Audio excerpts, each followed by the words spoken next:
Lady and the Tramp, Chapter 1.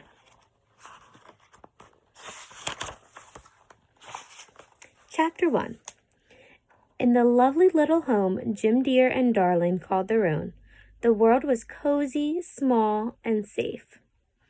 Their street was always quiet, the houses perfectly painted, the lawns well kept. Every morning the neighbors greeted Jim Dear with happy waves as he walked to retrieve his paper. Every evening, as he and his wife strolled down the tree-lined sidewalk, they heard the happy sounds of children playing or the occasional friendly bark of a dog. Not a thing was out of place. It was perfect. Well, almost perfect.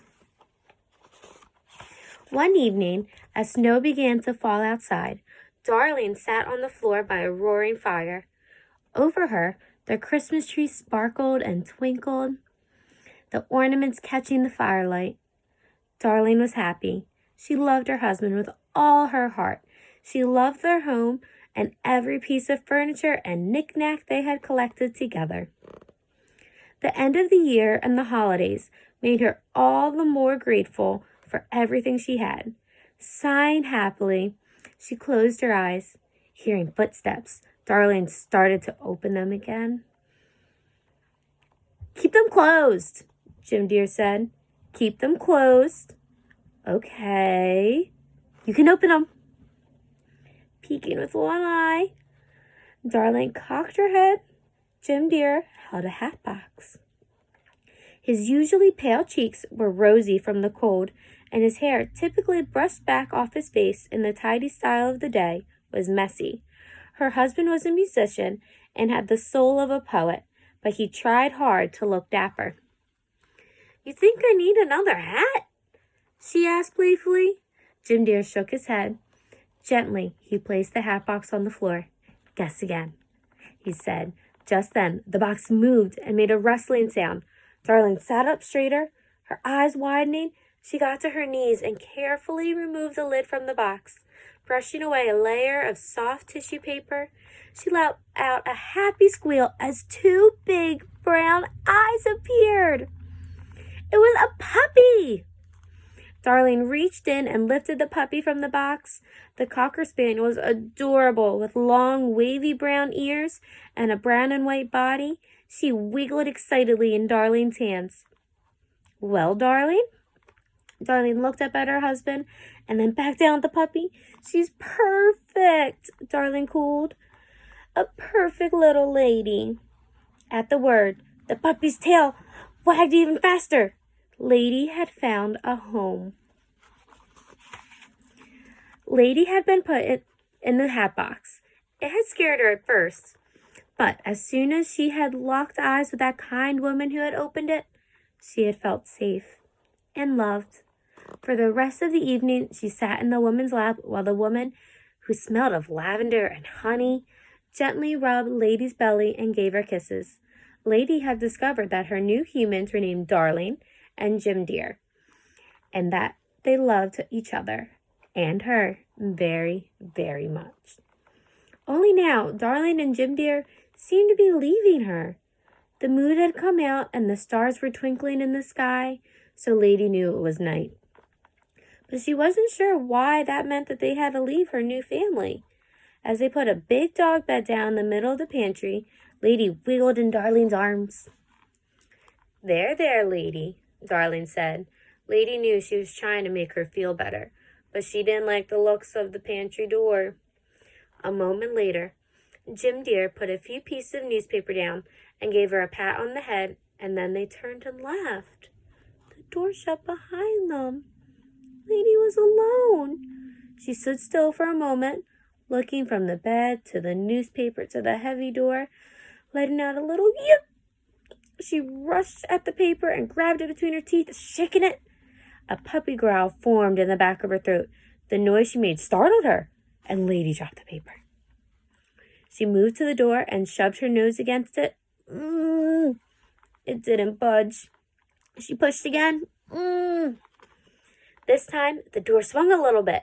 She pushed again and again until the door swung wide enough that she could slip through out of the pantry.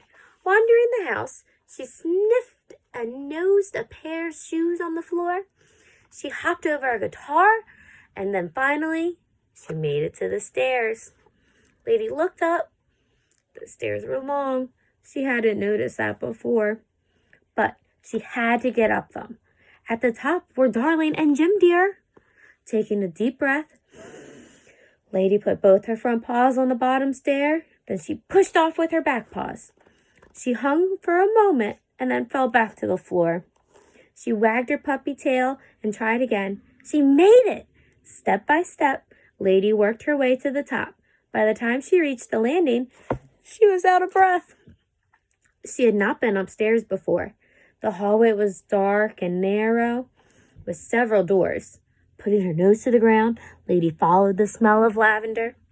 Walking through an open door, she saw Darling and Jim Dear asleep on a bed. She made her way to it and jumped up, then flopped down on Darling's stomach. Murmuring, Darling rolled over, the movement landing Lady right atop of Jim Dear's face. Startled, the man woke up. Seeing Lady, he sighed. But he did not, as she feared, take her back downstairs. Instead, he arranged a makeshift bed on the floor. He placed her on it and crawled back into bed. Lady waited a moment, then jumped off her bed and back onto the human's bed. It was much more comfortable. Darling wrapped her arms around Lady and pulled her close. Next to her, Jim Dear sighed again. "All right," he said, his voice heavy with sleep. "Just for one night." Lady wiggled happily, pushing her body as close to Darling as she could. She closed her eyes. She didn't know what a Christmas miracle was exactly, but Darling had called her one several times. Whatever it was, she was glad to be one. Lady's one night turned into two, and then two more, and then two more. Soon 6 months had passed, and Lady was as much at home in the bed and house as Jim Dear and Darling. Her life had taken on a lovely routine. In the morning, she collected the paper from the end of the walk and promptly returned it to Darling. After a quick breakfast, Lady and Jim Dear took a stroll down the tree-lined street. If Jim Dear happened to forget, Lady had no problem reminding him. Leash in her mouth, she gave a quick bark and a wag of her tail, and Jim Dear was on his feet and heading for the door. Afternoons were spent exploring the yard. There was always something to see. A butterfly floating through the air in a zigzag pattern, a newly blossomed flower. Most days, Jim Dear took time to bring her a small round ball, which he threw to her endlessly.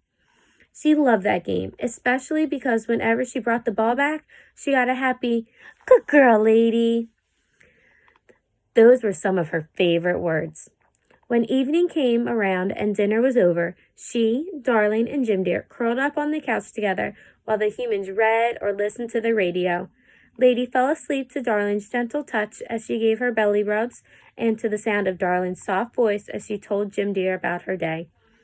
Life was perfect, just the three of them, with each of Lady's days better than the last. That's the end of chapter 1.